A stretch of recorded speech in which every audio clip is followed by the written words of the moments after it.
Students, अस्सलाम वालेकुम। कैसे हैं आप सब? Welcome to my channel physics studio.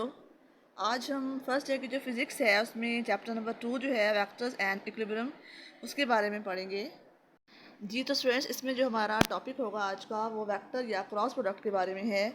जैसा कि हमने लास्ट वीडियो में पढ़ा था कि वेक्टर को जब कोई से दो वेक्टर्स हों, सपोज ए एंड बी, जब हम उनको मल्टीप्लाई करते हैं तो जो उनका प्रोडक्ट होता है, उनका आंसर होता है, दो टाइप्स का होता है। एक स्केलर होता है और एक वेक्टर होता है।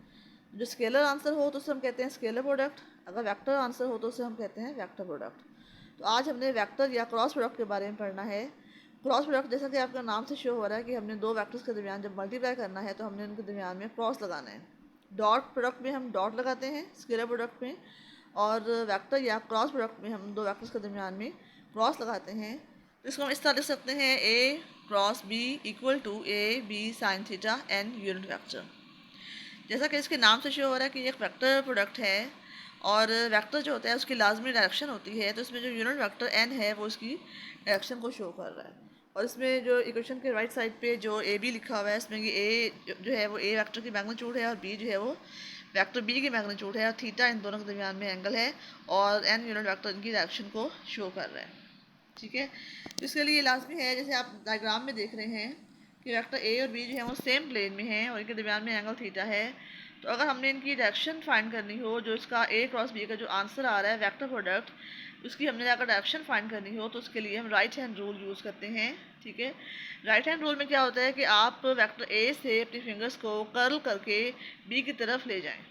ठीक है, यानी अपनी फिंगर्स को आप राइट हैंड रूल की जो फिंगर्स हैं उसको कर्ल करके टर्न करें फ्रॉम ए टू बी, इस प्लेन के ऊपर रख के। ठीक है, जिस प्लेन में ए और बी मौजूद है उस प्लेन के ऊपर अपने राइट हैंड रूल को रखें और अपनी फिंगर्स को कर्ल करें। तो जो हमारा थंब होगा, इरेक्ट थंब, सीधा थंब जो है वो हमारा ए क्रॉस बी के जो रिजल्टेंट आ रहा है, आंसर आ रहा है, वेक्टर प्रोडक्ट आ रहा है, उसकी डायरेक्शन को शो करेगा, जो कि इस प्लेन के परपेंडिकुलर है, जैसा कि आपको डायग्राम में रेड लाइन से शो हो रहा है ए क्रॉस बी। इसका जो यूनिट वेक्टर एन है वो भी सेम डायरेक्शन में होगा। ठीक है, ये हो गया। उसके बाद हमने इसकी डायरेक्शन फाइंड कर ली स्टूडेंट्स। इसमें आप देख सकते हैं कि ए क्रॉस बी को हम मल्टीप्लाई कर रहे हैं, तो हम राइट हैंड रूल को कैसे यूज़ कर रहे हैं। डायग्राम में आपको नज़र आ रहा है कि ए क्रॉस बी को हमने अपनी ए से बी की तरफ अपने फिंगर्स को कर्ल किया, तो हमारा जो थंब है वो इरेक्ट है, और वो जो इसका रिजल्टेंट वेक्टर आंसर आता है वेक्टर प्रोडक्ट, उसकी डायरेक्शन को शो कर रहा है। तो ये जो कि इसमें डायरेक्शन का लाजमी इस्तेमाल है, तो इसमें कम्यूटेटिव प्रॉपर्टी होल्ड नहीं करेगी, जिस तरह आप लोगों ने स्केलर प्रोडक्ट या डॉट प्रोडक्ट में पढ़ा था कि ए डॉट बी का और बी डॉट ए का आंसर सेम था। तो हम कह सकते हैं कि स्केलर प्रोडक्ट जो है वो कम्यूटेटिव प्रॉपर्टी है, इसमें मल्टीप्लिकेशन का जो ऑर्डर है वो इररेलेवेंट है। लेकिन जो हमारा ये वाला क्रॉस प्रोडक्ट है जिसकी हम आज बात कर रहे हैं, इसमें ऑर्डर जो है वो उसकी वैल्यू है, उसकी मीनिंग, वो मीनिंग रखता है। ठीक है, क्योंकि डायरेक्शन को शो कर रहा है ना ये। तो हमारा अगर हम ए क्रॉस बी कर रहे हैं तो अपनी फिंगर्स को ए से बी की तरफ कर्ल करेंगे तो हमारा थंब जो होगा वो अपवर्ड होगा। लेकिन अगर हम बी क्रॉस ए करें तो फिर हम राइट हैंड रूल को अप्लाई करेंगे बी से ए की तरफ, तो अपनी फिंगर्स को कर्ल करेंगे तो हमारा थंब जो होगा वो डाउनवर्ड डायरेक्शन में होगा प्लेन के, और वो इक्वल होगा माइनस बी क्रॉस ए के, यानी जो डायरेक्शन है इसकी वो अपोजिट हो जाएगी डाउनवर्ड डायरेक्शन में। तो यहाँ पे ऊपर वाली साइड पे एन है तो नीचे वाली साइड पे माइनस एन आएगा, जिसका मतलब है कि ए क्रॉस बी जो है वो बी क्रॉस ए के इक्वल नहीं है, बल्कि ए क्रॉस बी जो है वो माइनस बी क्रॉस ए के इक्वल है। ठीक है, तो इसमें इससे ये शो होता है कि जो ये क्रॉस प्रोडक्ट है या वेक्टर प्रोडक्ट है ये कम्यूटेटिव प्रॉपर्टी होल्ड नहीं करता। ठीक है, ये भी इसकी एक करेक्टरिस्टिक्स है। तो हम आगे देखते हैं कि इसकी क्या करेक्टरिस्टिक्स हैं। फर्स्ट तो अभी मैंने बताई है आपको कि ए क्रॉस बी जो है और बी क्रॉस ए दोनों इक्वल नहीं है, it doesn't hold commutative property. ठीक है, उसके बाद ये है कि अगर हम दो वेक्टर्स लेते हैं ए और बी और उनके दरमियान में एंगल 90 का हो, यानी दो वेक्टर्स जो हैं वो परपेंडिकुलर हों, तो साइन 90 क्या होता है, 1 होता है। तो A cross B will be equal to A B sine 90। Sine 90 1 होने की वजह से जो हमारा आंसर आएगा वो A B into unit vector N आएगा। ठीक है, इसको हम जो यूनिट वेक्टर्स होते हैं उनकी मदद से हम एक्सप्लेन करते हैं कि आई जे और के, इसमें आपको बता चुकी हूँ कि आई जो है और जे और के, आई जो है वो लॉन्ग एक्स एक्सिस है, जे लॉन्ग वाई एक्सिस है, और के जो है वो लॉन्ग जेड एक्सिस है। तो हम इनमें से कोई से दो वेक्टर्स का हम प्रोडक्ट लेते हैं, क्रॉस प्रोडक्ट, तो हमारा जो थंब होगा वो उनके जो रिजल्टेंट वेक्टर होगा उसकी डायरेक्शन को शो करेगा। तो आप आई जे और के को तीनों को आप एक क्लॉकवाइज डायरेक्शन में लिख लें। ऊपर आई लिखें, राइट साइड पे जे लिखें और लेफ्ट साइड पे के लिखें, और इनके दरमियान में एरो डाल लें क्लॉकवाइज डायरेक्शन में। ठीक है। तो फिर इसलिए आपको ये शो होगा कि अगर आप आई को जे की तरफ मूव करते हैं, आई क्रॉस जे, तो उसका आंसर के होगा। फिर जे क्रॉस के लेंगे तो उसका आंसर आई होगा, और के क्रॉस आई लेंगे तो उसका आंसर जे होगा। ठीक है।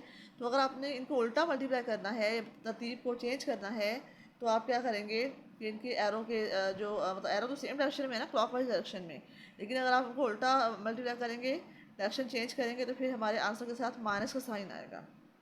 तो जे क्रॉस आई का आंसर जो है वो माइनस के होगा, और के क्रॉस जे का आंसर जो है वो माइनस आई होगा, और आई क्रॉस के का आंसर जो है वो माइनस जे होगा। ठीक है।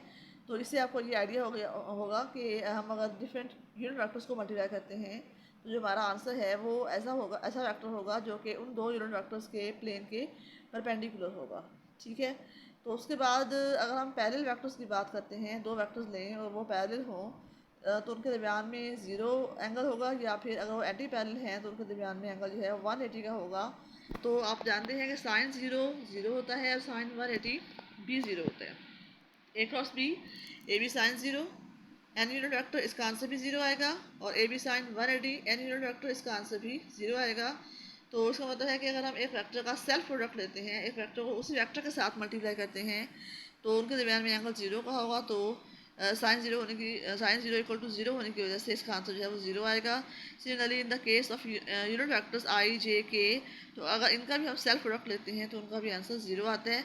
Mean I cross I, J cross J और के क्रॉस के का आंसर जो है वो ज़ीरो आएगा। ठीक है।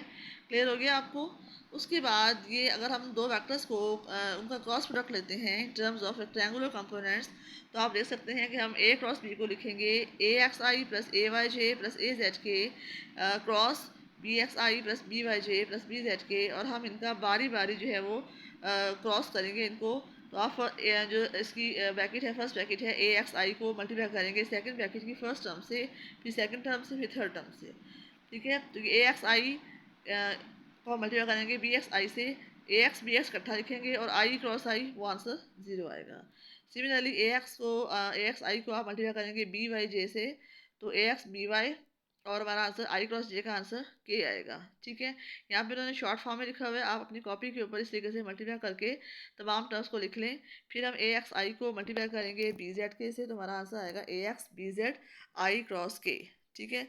फिर ए वाई, हम सेकंड टर्म जो है ए वाई जे, इसको मल्टीप्लाई करेंगे फर्स्ट सेकंड और थर्ड टर्म से बारी बारी। तो हमारा आंसर क्या है, ए वाई जे को मल्टीप्लाई करेंगे बी एक्स आई से, तो ए वाई बी एक्स और जे मल्टीप्लाई आई, इनको ब्रैकेट में लिखें। ठीक है। फिर ए वाई बी वाई और जे मल्टीप्लाई जे, फिर ए वाई जे को मल्टीप्लाई करेंगे बी जेड के से, तो इसका आंसर आएगा ए वाई बी जेड और जे मल्टीप्लाई के।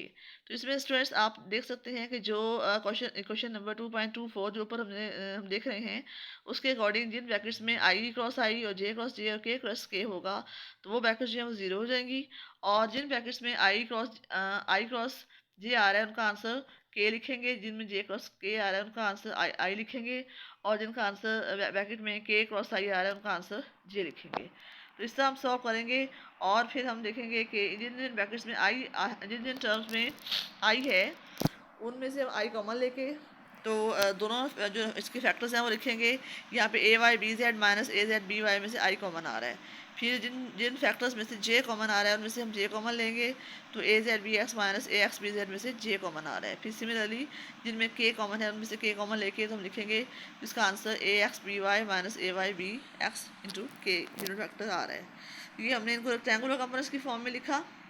स्टूडेंट्स इनको आप मॉड की फॉर्म में भी लिख सकते हैं, यानी कि इस तरीके से जैसे आप लोगों ने मैट्रिसेस के बारे में पढ़ा है, मैट्रिसेस में या डिटर्मिनर्स फाइंड करते हैं, तो उसमें क्या करते हैं कि ए क्रॉस बी दो वेक्टर हैं हमारे पास, उनको हम कैसे मल्टीप्लाई करेंगे। क्योंकि इसमें हमारे पास तीन रोज नहीं हैं, तो तीसरी रो हम खुद बनाएंगे। मतलब ऊपर हम इनके यूनिट वेक्टर आई जे के लिखेंगे, और उसके बाद ए वेक्टर के components A X A Y A Z लिखेंगे। उसके बाद हम बी वेक्टर के components B X B Y और बी जेड लिखेंगे। और फिर हम अगर इनको मॉड की टर्म में खोलें, आई फर्स्ट रो का और फर्स्ट कॉलम का जो फर्स्ट एलिमेंट आई है इसको ब्रैकेट से बाहर लिखेंगे, तो ब्रैकेट के अंदर ए वाई बी जेड फर्स्ट अपने रो भी छोड़ देनी है और फर्स्ट कॉलम भी छोड़ देना है। ठीक है। सेकंड रो जो सेकंड कॉलम को के एलिमेंट्स जो बचते हैं बाकी उनको इस तरह मल्टीप्लाई करेंगे कि A Y B Z cross multiply करेंगे A Y B Z minus AZBY, ठीक है। फिर हम माइनस का सिंबल लगाएंगे और जे लिखेंगे और ब्रैकेट में हमने जे वाली रो और जे वाला कॉलम छोड़ देना है। बाकी रोज और कॉलम को क्रॉस मल्टीप्लाई करेंगे तो आंसर आएगा AXBZ माइनस BXAZ। आगे हम प्लस लगाएंगे और के यूनिट वेक्टर लिखेंगे और ब्रैकेट के अंदर हम जो टर्म्स लिखेंगे उनके लिए हम के वाली रो और के वाला कॉलम छोड़ देंगे। बाकी जो टर्म्स बचती हैं उनको आपस में क्रॉस मल्टीप्लाई करेंगे तो ये आएगा AXBY माइनस BXAY। तो ये वाली जो इसका आंसर आ रहा है वो सेम है, वही है जो अभी हमने ऊपर A क्रॉस B का आंसर हमने पढ़ा है एक ट्रायंगुलर कंपोनेंट्स की फॉर्म में, इक्वेशन 2.25। तो इसका आंसर भी सेम है और जो हमने अभी मॉड की फॉर्म में इसको मल्टीप्लाई किया तो उसका आंसर सेम है। इसका मतलब है कि जो ऊपर वाली क्वेश्चन 2.25 है इसको हम इस तरह मॉड की फॉर्म में या डिटर्मिनेंट की फॉर्म में लिख सकते हैं। तो यहाँ से आप देख सकते हैं कि A क्रॉस B का जो अगर हम मल्टीप्लाई करते हैं तो एक्चुअली ये एरिया जो इसका आ रहा है वो एक पैरेललोग्राम का एरिया है जो कि वेक्टर्स A और B की जो कि दो एडजेसेंट साइड्स हैं पैरेललोग्राम की उससे बनता है। ये वेक्टर A जो है उसकी एक साइड है और वेक्टर B जो है उसकी दूसरी साइड है और ये दोनों साइड जो है वो एडजेसेंट हैं और उनके दरमियान में एंगल जो है वो थीटा है। तो आप इसका इस पैरेललोग्राम का एरिया फाइंड करते हैं तो A क्रॉस B का जो आंसर है वो उसके इक्वल होगा और एरिया जो होता है वो हमेशा सरफेस के परपेंडिकुलर होता है, उसके राइट एंगल में होता है। और आप देख सकते हैं कि अगर आप A क्रॉस B फाइंड करते हैं तो हमारा थंब जो है जो कि अपवर्ड डायरेक्शन में है वो भी इस प्लेन के राइट एंगल पे है। इसका मतलब ये है कि A क्रॉस B जो है वो इस पैरेललोग्राम का ये एंगल को शो कर उसके एरिया को शो कर रहे हैं, ठीक है। तो आई थिंक ये काफ़ी हद तक क्लियर हो गया होगा। आगे हम चलते हैं वेक्टर प्रोडक्ट की एग्जांपल्स के बारे में। इसमें जो आपकी बुक में फर्स्ट एग्जांपल दी हुई है वो टार्क के बारे में है कि टार्क क्या होता है। एक्चुअली वो टर्निंग इफेक्ट ऑफ फोर्स होता है, turning effect of force is called torque. और ये क्रॉस प्रोडक्ट होता है फोर्स का और मोमेंट आर्म का। मोमेंट आर्म क्या होता है, एक point of application of force होता है और एक जो फिक्स पॉइंट होता है जिसके गिर्द उस बॉडी ने घूमना है, ठीक है। तो इन दोनों के दरमियान जो परपेंडिकुलर डिस्टेंस होता है वो मोमेंट आर्म आर होता है। तो torque will be equal to R cross F. तो ये भी एक क्रॉस प्रोडक्ट है तो इसका मतलब है कि जो इसका आंसर टार्क है वो भी एक वेक्टर क्वांटिटी है। सिमिलरली जो सेकंड इसकी एग्जांपल है आपकी बुक में दी हुई है वो force on a particle of charge q and velocity v in a magnetic field of strength b is given by f is equal to q bracket में v क्रॉस b। तो इसमें v जो है वो भी एक फैक्टर क्वांटिटी है और b जो है वो भी एक फैक्टर क्वांटिटी है। तो इन दोनों को मल्टीप्लाई करेंगे तो v क्रॉस b यानी जिस डायरेक्शन में v है वहाँ से हम b की तरफ फिंगर्स को कर्ल करेंगे तो जो हमारा थंब होगा वो मैग्नेटिक फोर्स f की डायरेक्शन को शो कर रहा होगा। ये भी एक क्रॉस प्रोडक्ट है इसलिए इसका जो आंसर है वो भी f जो है वो भी एक फैक्टर क्वांटिटी होगा, ठीक है। आई थिंक स्टूडेंट्स आपको इसकी समझ आ गई होगी। तो स्टूडेंट्स आप इस टॉपिक को समझने के लिए इसको बार बार इस वीडियो को या इस लेक्चर को बार बार देखें सुनें और इसकी एक एक चीज़ को आप समझ के याद करें, इसको रट्टा नहीं मारना। ये काफ़ी इंपॉर्टेंट क्वेश्चन है एग्ज़ाम के पॉइंट ऑफ व्यू से। इसको याद करें, इसको लिखें और जो इसकी डायग्राम्स हैं राइट हैंड रूल की और दूसरी जो A क्रॉस B वाली डायग्राम है जो कि रिजल्टेंट वेक्टर की डायरेक्शन को शो कर रही है, अपवर्ड वाली और डाउनवर्ड वाली डायरेक्शन को शो कर रही है, वो डायग्राम भी आपने इसमें लाजमी बनानी है, उसकी प्रैक्टिस करें। तो इसको अच्छी तरह क्लियर करें अपने माइंड में ताकि आपको अच्छी तरह याद हो और आपको बाद में कोई प्रॉब्लम ना हो, ठीक है। Thank you.